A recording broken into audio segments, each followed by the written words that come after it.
And then he says, likewise, the soldiers asked him, saying, and what shall we do? So everybody's wanting in on this. And he said to them, do not intimidate anyone or accuse falsely, and be content with your wages. So there was a challenge going on there, right? Because these guys had such authority and power, they were probably extorting people too.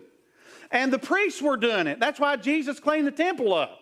The priests were extorting people and using the whole gamut of the law to extort people and to get ill gain from that. And Jesus was exposing that when he went into the temple. And so the problem with all of these people is they were trapped in covetousness. I tell you, that's still the biggest problem today. Men and women are trapped in covetousness. Let me show you something here.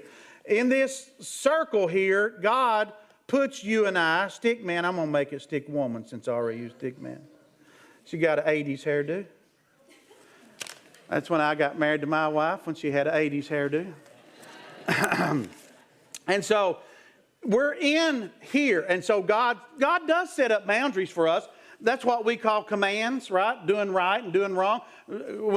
So God set up, and what's wrong with that? What's wrong with God setting up boundaries? You do it. Right? We do it. We set up boundaries for everything we love or have some level of affection for, right? You set up boundaries for your children. Do you go to bed at 10 o'clock at night and leave your 6-month-old sitting out in the front yard? You do not.